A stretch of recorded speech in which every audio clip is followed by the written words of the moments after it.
Adese mama yeda mu nyina se brene do nyamunya da je na mo hwe enne so so yeda fofra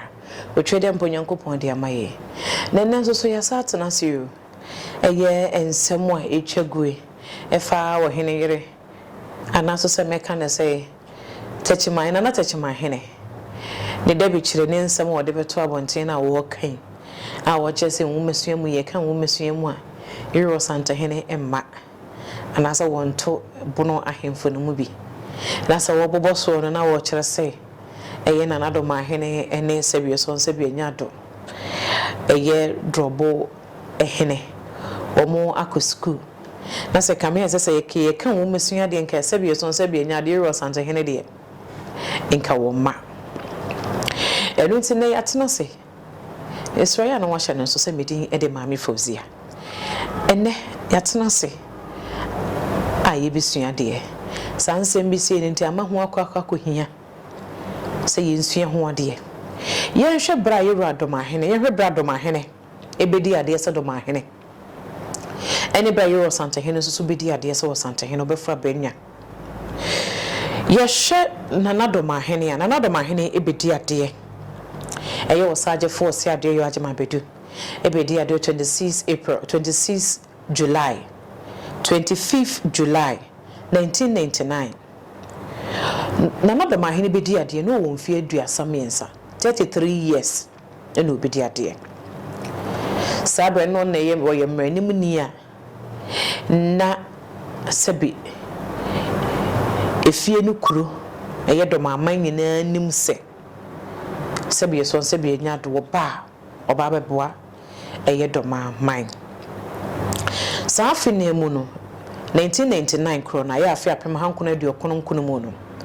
26 April 1999 ena krobe refia sante kotokwa hene Otumfour Osei Tutu otosomienu enso befura benya se osante hene sa afine mu no ewo 4th October 1999 ena osagefo amwetio for repanyini awo yo chehina wotoso aduasannum ebedia de se wo chehene yero santa hene eyo santa hene wotoso edu ensia na yero santa hene bedi ade no na niso ade hunu eye enwumasua eye ade efiti tetentrede aya osanta hene bie niso ade hunu de ma santa danso no eno ne yero santa hene ba ya obehye mu kena na obi na neji nwumasua ho a wode nwumasua esi echi baba wode boetete wona wonni bie nezo so omunimade wode so masene yenhwe so wa santini ne mumu no se wunimade nko ara Otumfour Educational Fund as I say you Otumfour Osei Tutu the second educational and as a foundation a cover will be yara nature sa wo nua krona na say wo hene pa ti pe so da ye pa no enwumasua wo huri edikan esanso wo no ankasa nso okobi na wo konso so edidu akire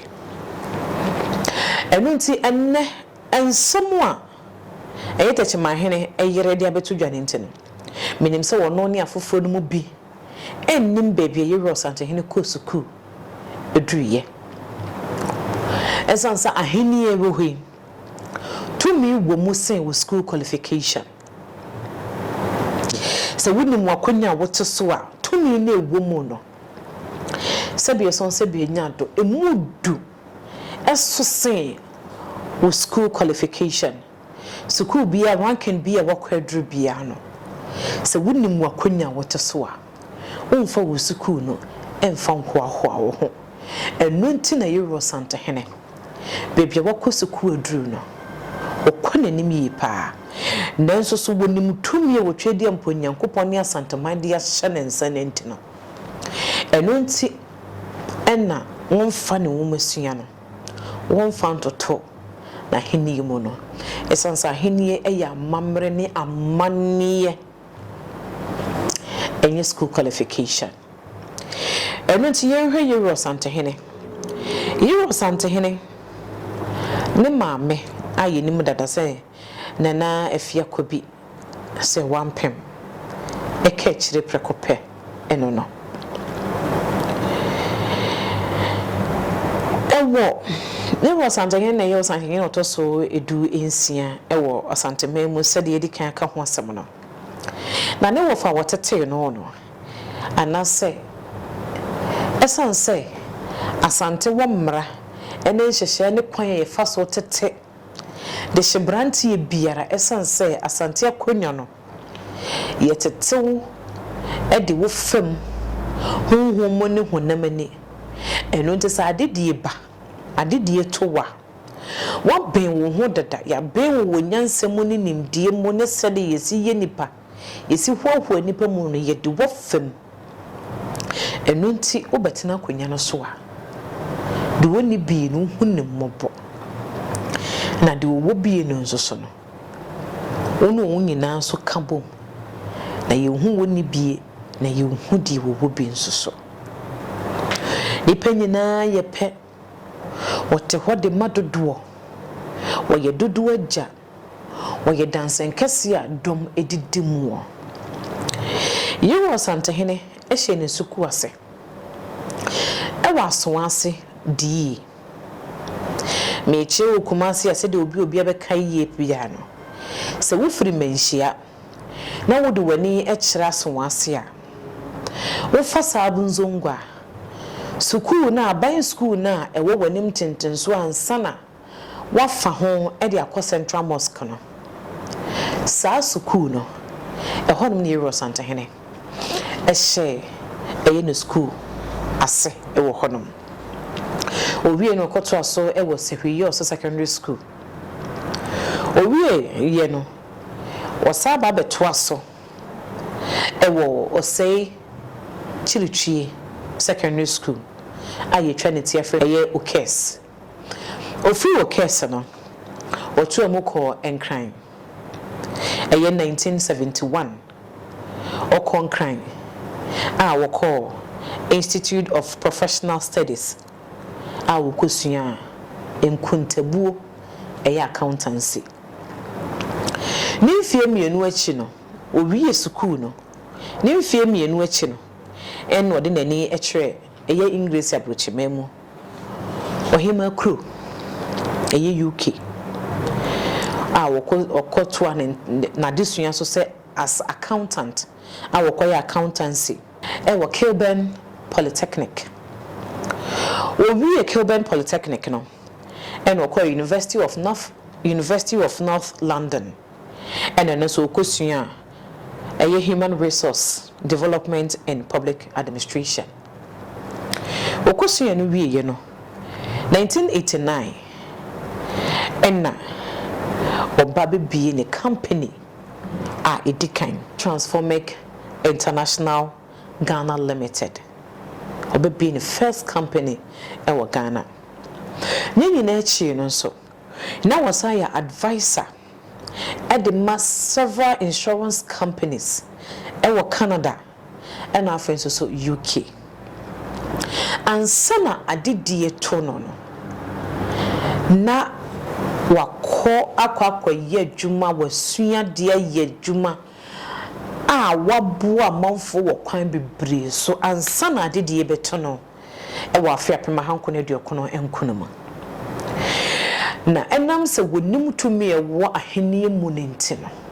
eno nti no wamfa ne suku sem na ma mehwahoa no ho no esansa ahenie no emudu sen bebi okọ suku no eduye no eno nti wahene a wode ne suku qualification hwahoa no ho no wahene no wonim tumi kura wotwedi amponyankopon de ama no anaso wonim de ntimpo a wote akonya so se wahene Gwe ene ya desua yesi sua. Yero Santehene ba ye no. Esan se yesa pa efri na nakọ pempe. Na breso do dikai na breso no. Ehuma sua ebe ye fa pempa ede ma sebi. Eye wahene bi obabedi ade se wo Santehene no. De niso ade hu ne so obehwe se nwoma sua ebe fa ne ntoma pa efra. Ye hwe mfie eduonu num yi a ye wo Santehene be di ade se wo Santehene no a se wo de ne toto na Dormaahene ho a ewo mu se na Dormaahene ye wo Santehene ko ade esanse panyin se enem ebobi so na ko wie bi be mfie miense ni His Excellency na Danko Ekufuado edencheche mu ba ya ma ahafu gina brane ema bonu gina ne brane na Dormaahene edi ho dance se na Dormaahene asetena no wonko kopem se ejeche mu ba ye no denso so bread che mu ba ye no ko obi ankoye mranimu ni a de ankoye ho ade ene se ke yenti nipa fa hodie so committee na Dormaahene eka ho bie eda no National House of Chiefs no eye committee a ye hwese yenti nipa fa hodie so nenso so na ye hwe ye Dormaahene edien ena ekoso ewo bono na nanom asebie so nsebie nyato omanfa amane kwanso ana Dormaahene gazette wo mu a sebie so nsebie nyato asomdwe fe na asomdwe ebi ni wo nkrumo die munnumu ne se sebie so nsebie nyato ensem ekofa asanchi no ahye nyina ye ba ye mu no sampa ka ho bi ye wo Santehene tro cattle Santaman Council tro krata ene de ba bono Regional House of Chiefs sabre na Dormaahene na ye president o enu nti wono na pene so ansana ye yi asem na de aba Santaman Council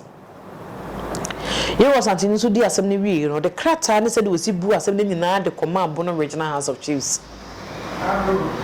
sa ye gazettenos ye nyina ye nim se 2 million ye was Santehene de dan so ye was Santehene emfa mbranche ne nsemu da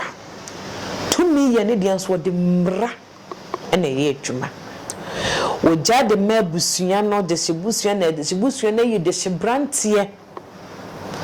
e de ababa kire no ama ho kwam ye de na kosia patam ne ye de na fa amane kwanso esanse wo hene abra to mi wo ne mu abra na nanu masiesie no abra wo bie na no kasa to me di akire abra ne mu no ne ho asose wotimi twe ye wo Santehene pomponsuo esai ede kire no ono ene efre no hene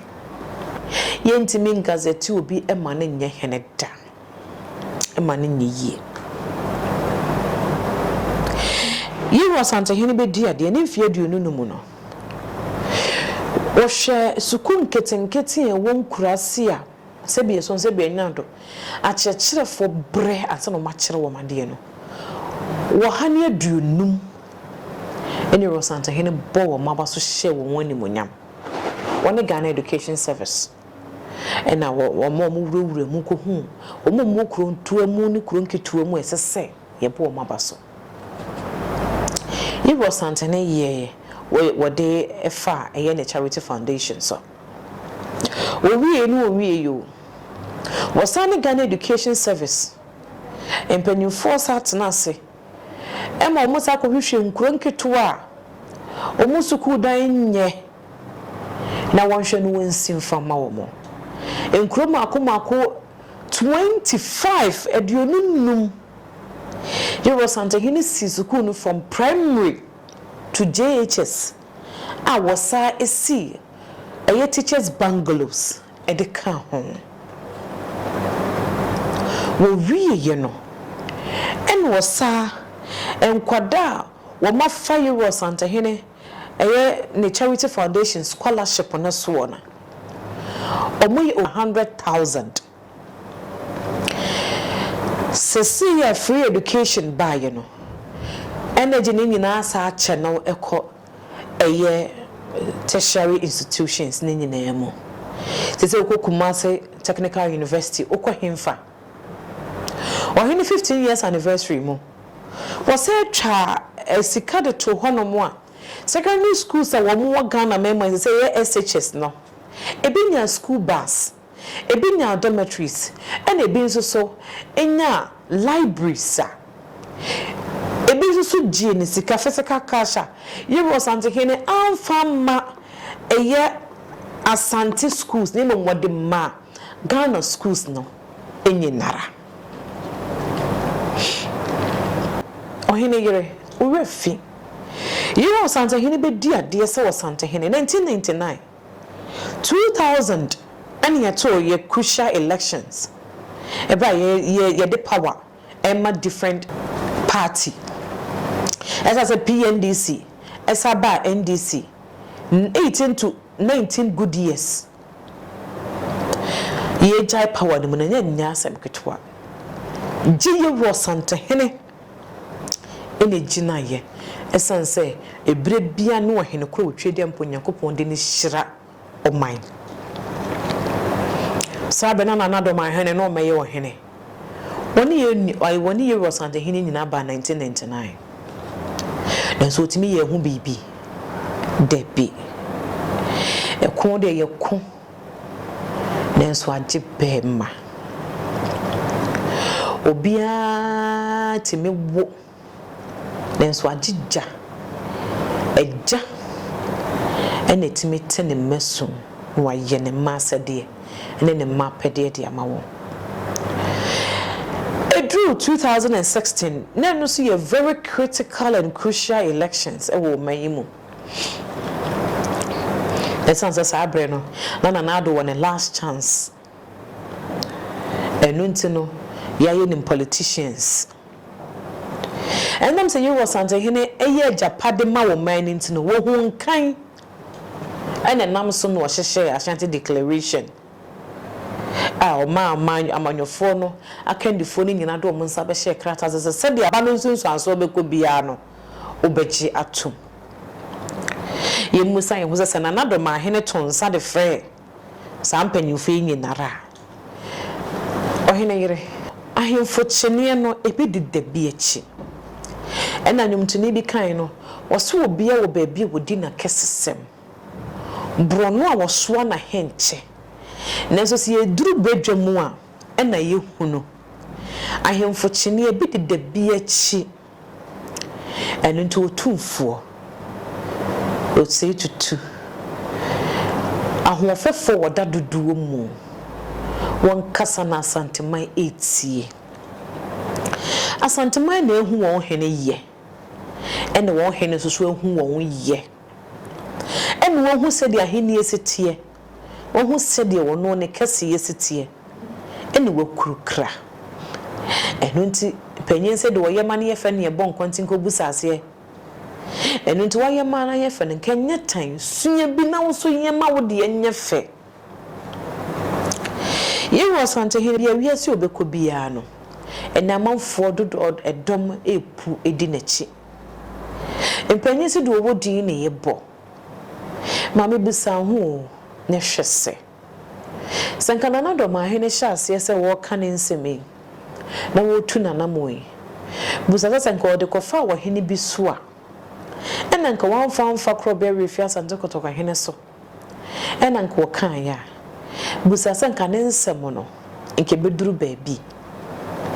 debi nke nuru baabi asa zempanyi se do wo dini ena yebo Yera Dormaahene be dia de pi mponnim se Yera Dormaahene ni Yera Asante hene nyina ba afia pem hankuna de okononkunu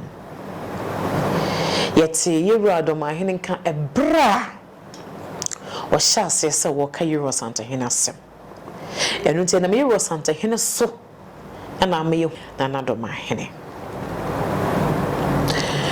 na adenti na wo hene yere ase wo wura fi wo ho wonim se ukunu ni dia ni Yera Asante hene o Asante hene so dia no esanse na netechi my hene ni nana ene Asante hene so ne nana ne techi my hene entinka wodie enka wase preko pe ene Asante hene efia wakomu awade yegu fie no hu fi debi oba pa kora na no na wohwe na no ye asem a wonu kuna di hu nkomo wo kukuwa mu adenti na wo ba Ohene yiri o wonye obia keke o wo ye ohene wote akonya so yire a wone wo fa adwene na ne nsem wone wadi ho komo ensem a etise yie na wutimi bie wano de beto abontene busa ho se wukuno ebenya wo mogidi bi mu no wadi nkomo asem ya obeka ye na esese woka dabi baatan ya woda be makasi ekisi die nka no mum ena ye wodie enso waba be kan wa bonten de onu kuna dwene ho waba be kan wa bonten adenti na wose basa hwese de yero sante hene ba ye obedi ade na na Dormaahene mo ntimi amfa 16 good years anka sampa asem yero sante hene de afe ene kan Dormaahene yero sante hene ne peja no ma ne beye man hene into ye de ne ne yepe Dormaahene yero sante hene ne peja no ma ne beye man hene eye de no ne yero sante hene yepe and there is a chieftaincy act in ne esa sanachina yero sante hene yo sante hene no bekoswa yo sante hene mpanyifo bekoswa ba ne naso esan se wo siesie no ho eboa ne ho de twen ne wan fiti prekope no du bebia wodru no esan se wono na ye japo twede mponyankopon de na dom wo man Ghana wonnama sante manso aba usanu so enye ye usanu so awosunsan wo ho enu ntina nanamu amowo bono sede eye mebuno ne yika no ye shasi free baby ne yakwa wie baby munya santa samno ntonche na monhwe sede mo beye amamo de enso so ayede aya kono enye wo hyew so enye kase twitwie so enye atenie so na emum sede asante si hwahwa wo modie no mane nyemo ya nso mu hwahwa modie sa mane nyefe esanso otweda mponyankopon wo do sante hina cha o man Ghana a wo ye wo hwehwea enyiyi nyame waye ne kase dada eno nto suku aye ro sante hina ko yi ene ye de atohoi na achievement awaye no ene ye de atohoi aje for motio for repenning wodi ne 20 years anniversary no ono so pledges so basi 20 schools at the marking the 20 years anniversary the 25th anniversary no or maybe be school ni bia no maybe makoma kudu ano de ye wa ye ro sante hina na se de ye wo ye nananom na wo kan sem bi se asante mpe ye ro sante hina sem Debbie enya no kre ena na wo kan asem bi say bi so nse bi nya asem ni mudu na ase wunnim mame musa de san asem ya wo ken se kodru se bi akodru se ye frew se bra ne be yiwa no a ubetimi aba be yiwa no a kire mu breko a se bi wo fa ya na nka de agudie de wode mpempana de siesie ne ho de ade ni mu ye ne dia o na Otumfour ho a sebie son sebie nyado wode wono anagudie ma wo no manwene ne sede onu yero sante hene osipeno so watena pakan mu anasa obetena ne mu nyammu a eye dwabo bi ase a ne pempena de wode yesiesie ne ho no eye sikao enye sebi enya de deda wonsana ya mokoto ne tudu ene makwala ne bio ene kumase dwomu no yero sante hene de no eye sika wati sika so ena nti sikam edware sika enu nti na wosie na hemfo wode sika futuro esie won no sika no eye ne dia enu nti won wia wo dia de wo ye den wia na nimpetia ba akokora mpo ehye no na no a eye zongo mrante eba besra euro santehene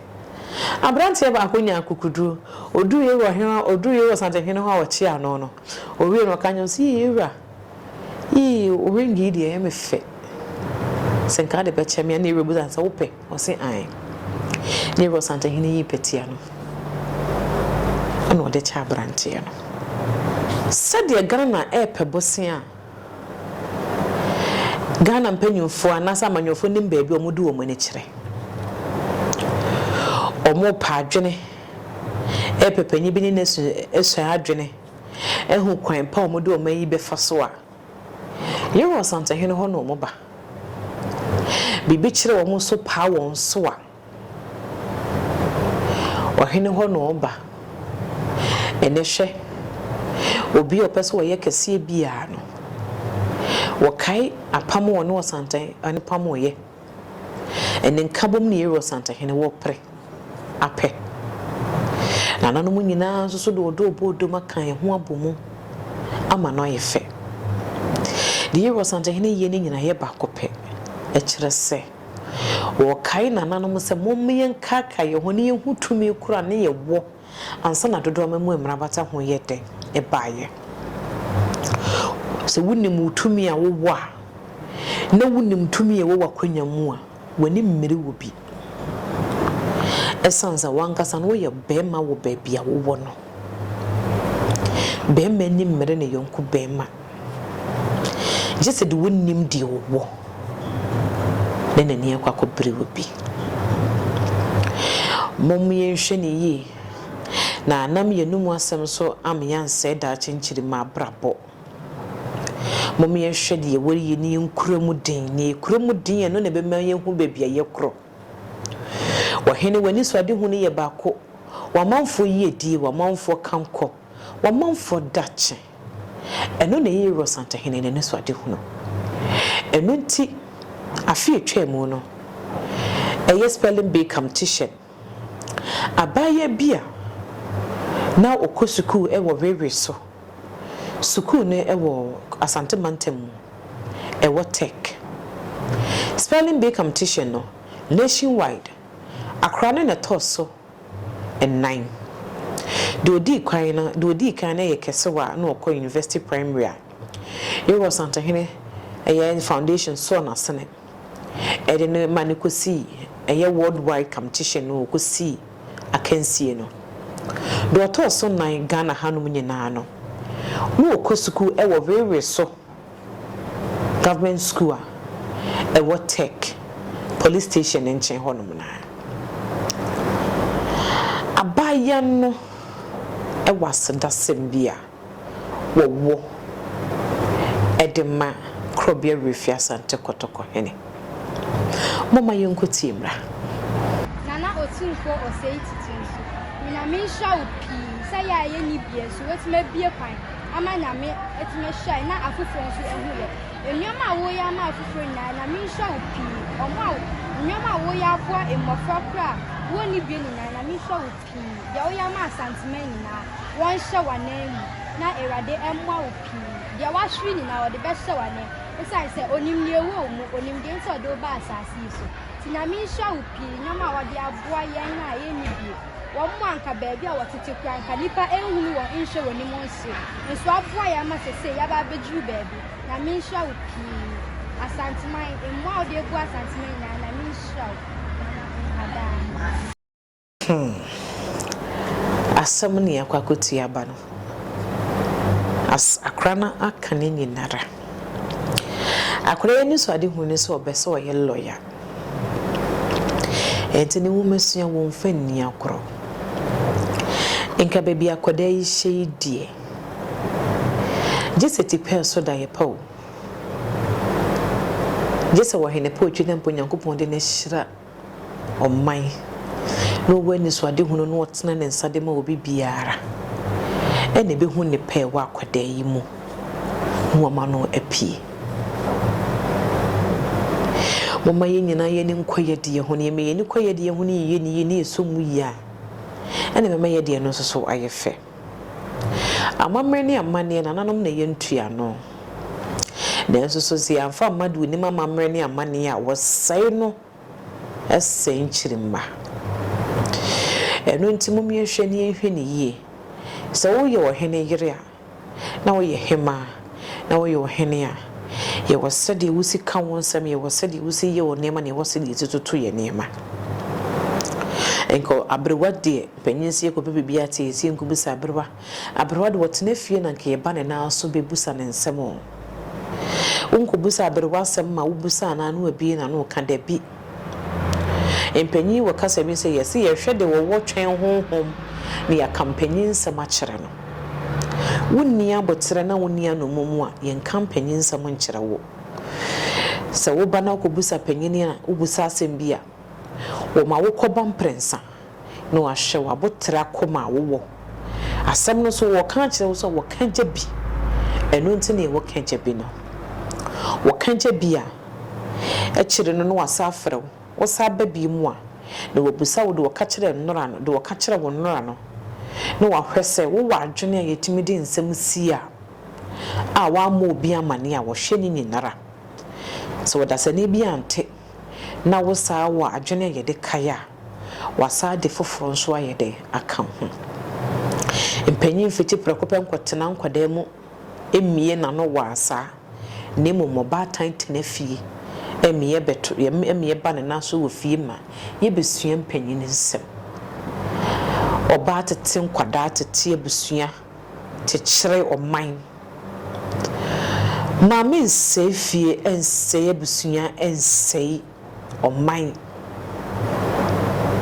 mama ye hwe ne ye ne ahwe ne ye de tan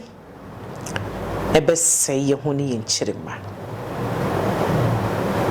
mama ye hwe ne ye na de ye wa no otwede amponyankopon ade ye nkwatom edom ye bi ma ye bese ahia medin ede ma me fozia makram